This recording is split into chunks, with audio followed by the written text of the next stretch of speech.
¿Alguna vez has sentido que hay algo más en las páginas de la Biblia? Profundiza con nosotros en cada episodio. Exploramos historias, revelaciones y lecciones prácticas que transforman tu vida. Estás escuchando Algo Más en la Biblia. Comenzamos. Hoy nos sumergimos en un pasaje que es muy breve, pero de una densidad explosiva. Apocalipsis capítulo 20, versículos 4 al 6. Un texto muy denso. Las fuentes que tenemos son una serie de análisis exegéticos y teológicos que intentan descifrarlo. Nuestra misión es actuar como detectives de este texto. Me gusta esa analogía. Para entender no solo lo que dice, sino por qué estas pocas líneas han generado visiones del futuro tan radicalmente opuestas. Claro. Mi pregunta es, ¿describen un futuro literal para el planeta? ¿Un reino espiritual que ya existe? ¿O un manual de resistencia para tiempos de crisis? Es la pregunta del millón. Y para empezar a responderla, creo que hay que entender el escenario. El contexto, claro. Exacto. Estos versículos no aparecen de la nada. Justo antes, en el capítulo 19, hemos visto la derrota espectacular de las grandes figuras del mal. La bestia y el falso profeta. Esas mismas. Y al inicio del capítulo 20, su jefe, Satanás, es encadenado y arrojado a un abismo. Queda neutralizado. Así que lo que estamos a punto de leer es la respuesta a la pregunta. ¿Y ahora qué pasa? ¿Cómo es el mundo una vez que el principal agente del mal ha sido, puesto fuera de juego? Exactamente. O sea, es el primer día de un nuevo orden mundial, por así decirlo. Pero también hay un contexto en el mundo real, fuera del libro, ¿verdad? Absolutamente, y es imposible entender el texto sin él. La mayoría de los eruditos datan el libro de Apocalipsis a finales del siglo I. Ok. Durante el reinado del emperador Domiciano. En esa época, el culto imperial estaba en pleno apogeo. ¿Qué significa eso exactamente? Que no era solo una cuestión de respeto al emperador, se exigía adoración, considerarlo un dios, y para los cristianos esto era una línea roja infranqueable. Porque su lealtad era para una autoridad superior. Justamente, entonces la bestia de la que habla el texto no es un monstruo de ciencia ficción, No. Es un código para el poder imperial romano, un sistema político, religioso, opresor que se deificaba a sí mismo. Entiendo.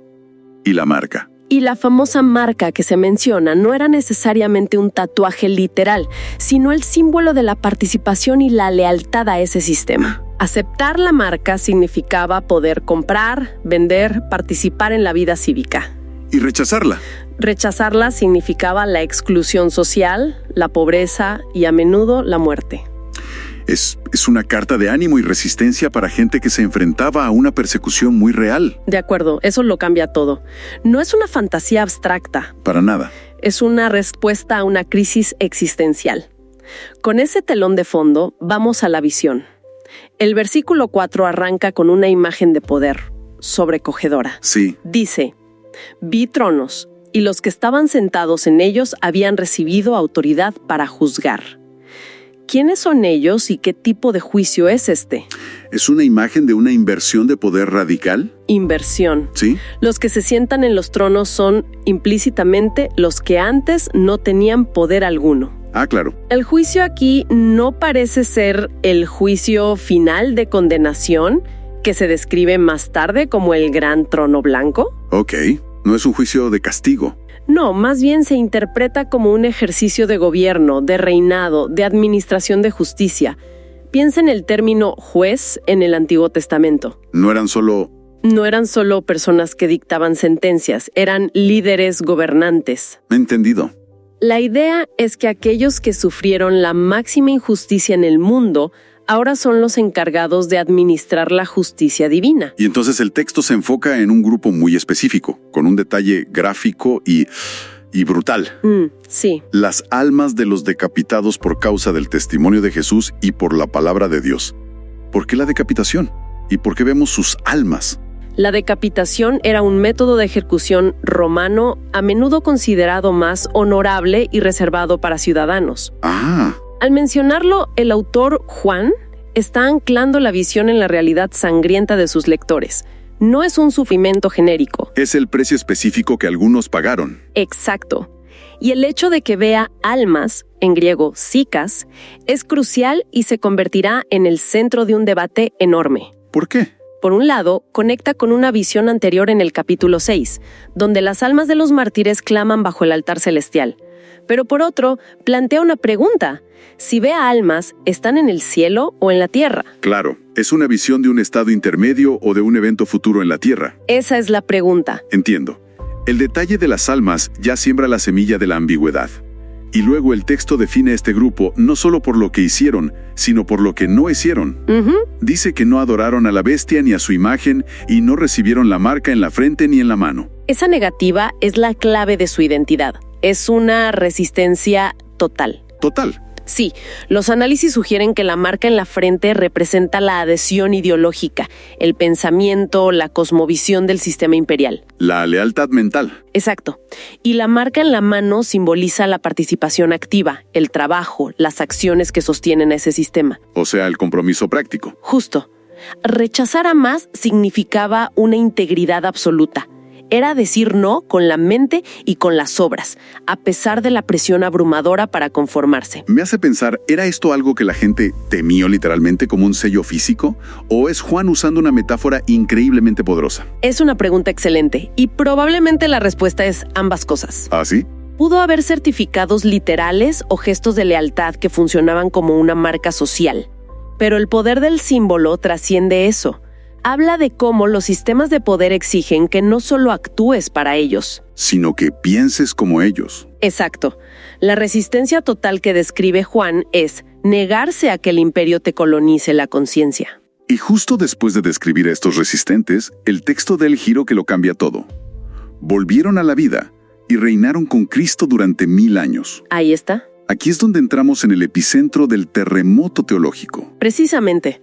La frase griega erzesan, volvieron a la vida, es la misma que se usa para describir la resurrección de Jesús. O sea, tiene un peso enorme. Un peso enorme.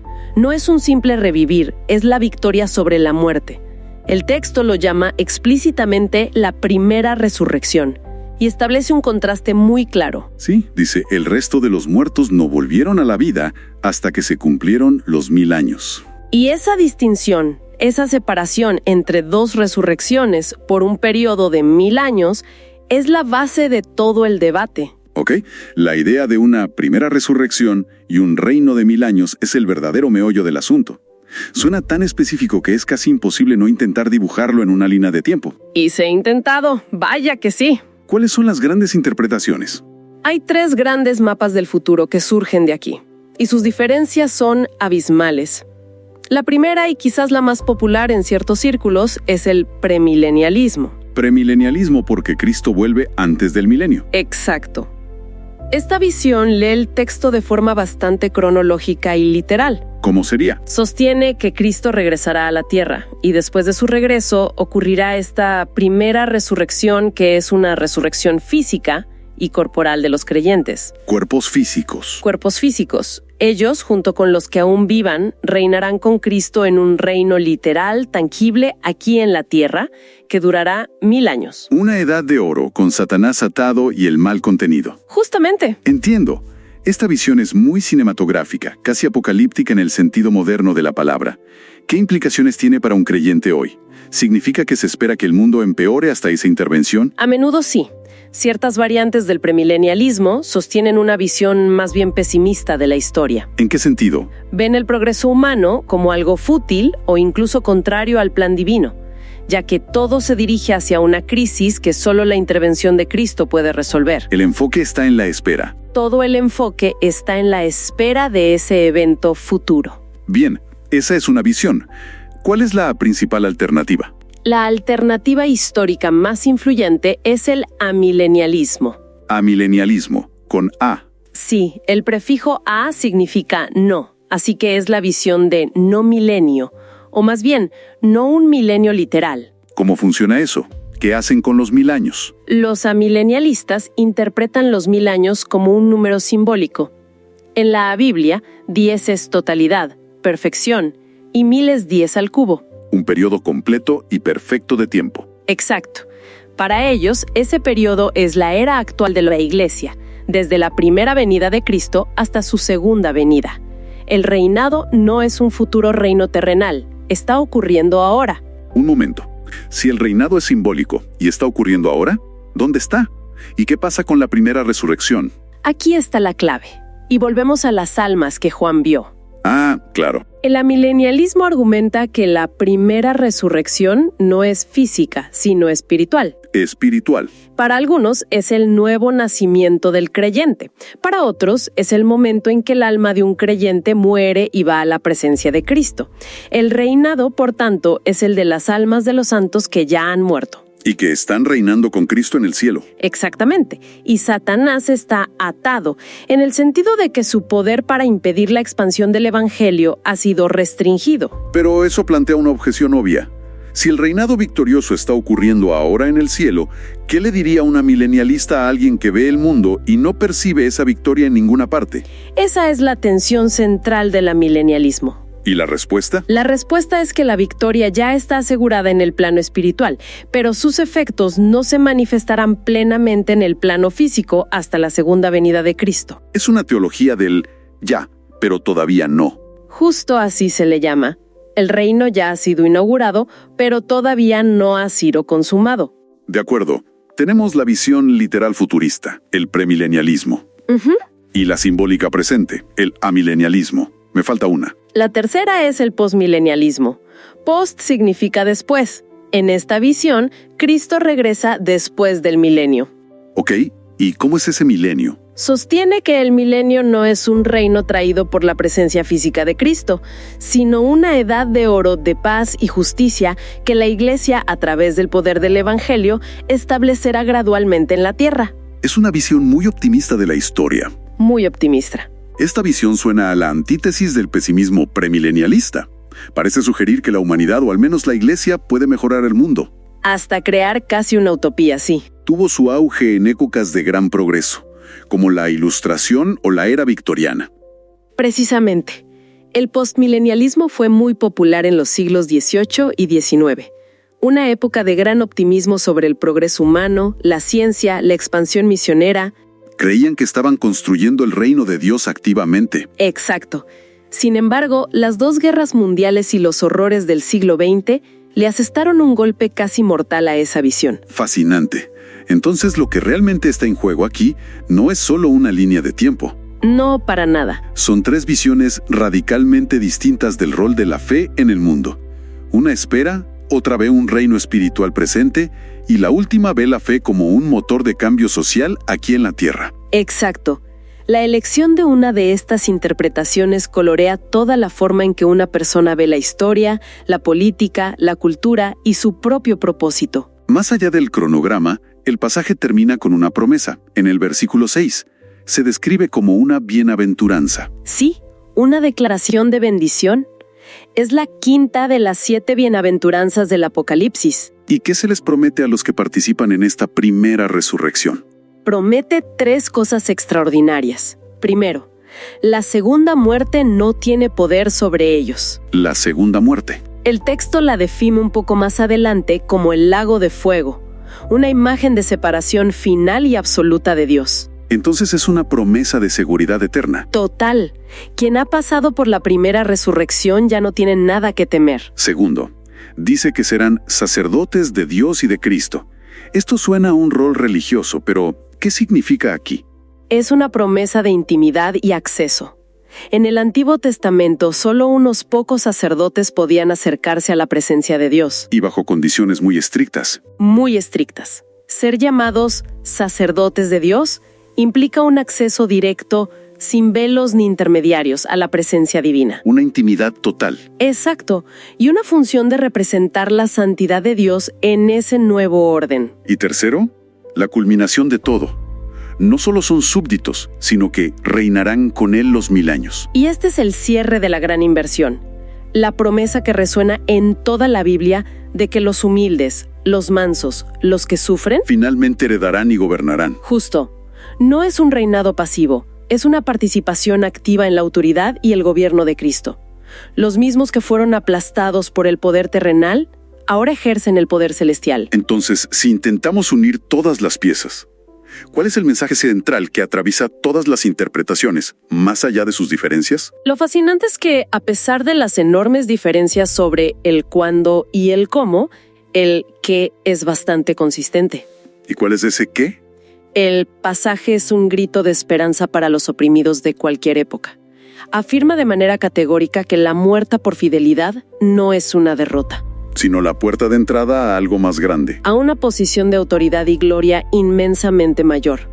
Los que el mundo desprecia como perdedores, los decapitados, los silenciados. Son exactamente los que esta visión muestra sentados en tronos, juzgando y reinando. Exacto. La victoria final, nos dice este texto, no pertenece a los imperios ni a los poderosos, sino a los que resisten fielmente. Hemos hecho un análisis minucioso de un pasaje increíblemente corto, pero con una profundidad abismal. Vimos su contexto en la Roma imperial, desglosamos sus imágenes de tronos y mártires. Y exploramos los grandes debates teológicos que ha generado y llegamos a su núcleo. Un mensaje de vindicación y triunfo final para los fieles. Y esta visión, escrita hace casi 2000 milenios, nos deja con una pregunta que trasciende el tiempo y la teología. A ver. El texto describe una resistencia a recibir una marca en la frente, el pensamiento, y en la mano, la acción. Sí. Esto nos obliga a reflexionar sobre nuestra propia época. ¿Qué imperios o sistemas de valores actuales exigen una lealtad tan absoluta que compiten con nuestros principios más profundos? Es una pregunta muy potente. Y más allá de eso, ¿cómo se manifiesta esa resistencia hoy? No necesariamente en grandes actos de martirio, sino en las miles de decisiones cotidianas sobre lo que pensamos, lo que decimos y sobre todo, lo que hacemos con nuestras manos. Envíenos sus sugerencias y comentarios a nuestro correo electrónico ministerio@jesusislife.net. Este programa es una producción de Jesus is Life.